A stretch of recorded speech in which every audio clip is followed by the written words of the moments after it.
What fraction are you? What fraction black? What fraction white? What fraction foreign? What fraction belong in? What fraction of you is you? What is... What are you? School teacher said that I am mixed, so could I please list my fractions? Stand at the front, name every land in my blood. My fractions would be helpful for the lesson, she was quite sure. So when I answered her, she wrote my ancestors inside cartoon pizza slices on the whiteboard.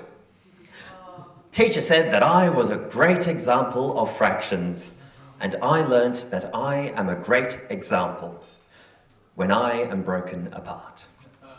So I learnt my fractions off by heart, learnt to serve myself in halves, into quarters, into eighths, in whatever suits your taste. Everyone likes pizza, right? For years my opener was, I am descended from slaves and slave traders, so I make myself work hard. Crowd always laughed, so I continued to pit myself against myself, wrote essays on reconciling identities, shredded my tongue so badly I never tasted my lungs. My lungs are always together. My lungs hold all of me with every breath that only splinters at my tongue. My exhale is whole until I speak myself into fractions. One year, I date a New York socialite whose friends are rich and woke and white, and rich, woke, white delighted that I am so diverse. They ask me for my fractions and I am well rehearsed, and afterwards they are so hasty to demonstrate that they are not racist that they all talk about how much they love Obama. They say they're jealous of my skin. One says it looks like semi-sweet chocolate, another says dark chocolate. They debate about me, without me, 40%, 60%. No one can agree on my cacao fraction. And I swear I have a strong sense of self, but the next day at the shop I stare a long time at the map above the chocolate shelf. Maps are just neat lies. And I have learned you can go to the place they call border, walk with 1 foot on each side. It does not hurt. I'm tired of being pizza. I will be soup. No soup is half carrot, half potato.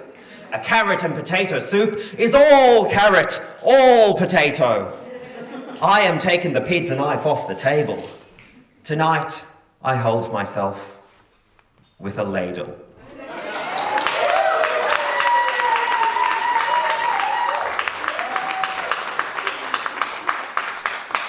All soup for you.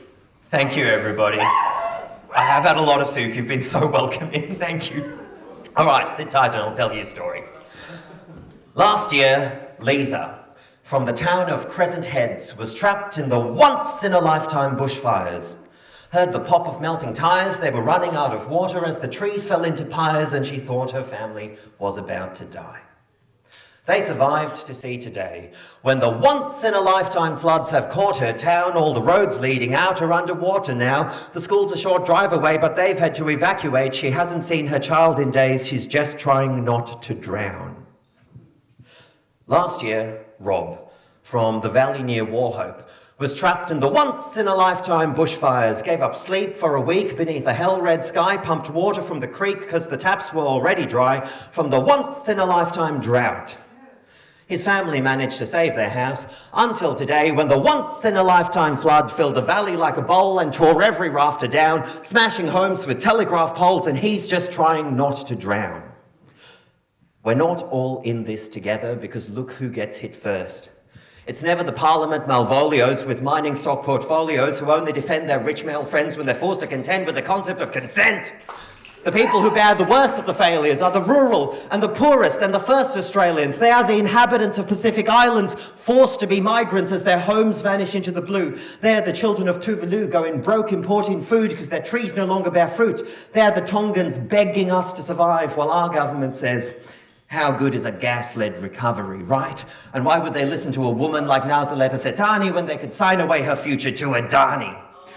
After the once-in-a-lifetime drought came the once-in-a-lifetime fires, followed by the once-in-a-lifetime flood, followed by the once-in-a-lifetime flood, followed by the once-in-a-lifetime flood, all so that a few rich fossil men can collect more wealth than they could ever spend. It's a high-score game we pay for with our souls. It's whack-a-mole, we are the moles, the whacking never ends.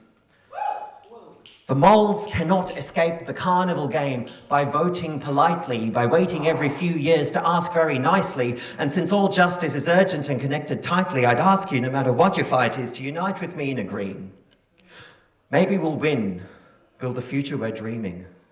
Maybe we'll lose, burnt and drowned in the scheming. But if we're gonna die, then I'd rather die screaming. Yeah!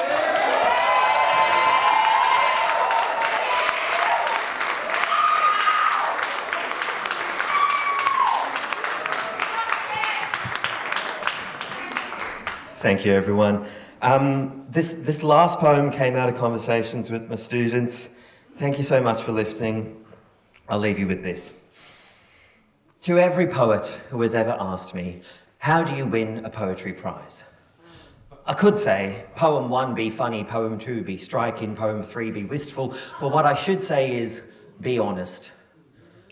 We take our masks off when we get to the mic and immediately wear a new mask built of the version of the poet that we think the world should see.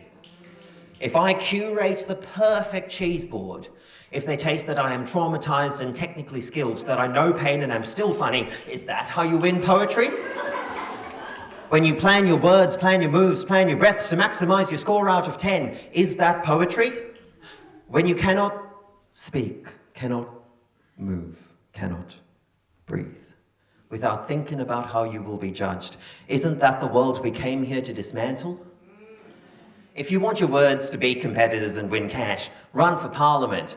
But if you want to be free, I love poetry prizes where a lifetime of preparation rises, where the cry in the crowd and the hope in the host and the last line lingers like a gasp-fueled ghost. But beyond all the glistening, we come here to be listened to and to be listening. That is how we win. That is what we win. My opponent is not the poet after me.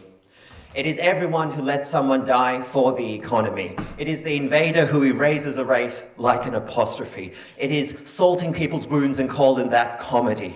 It is sorry, but this is the most profitable policy. It is the Murdoch media monopoly. It is the misogyny in the world that was taught to me. The poet after me is family. The poet before me is prophecy. We've been lining up forever and we're still on this odyssey, like gods on the shoulders of giants because we age divine.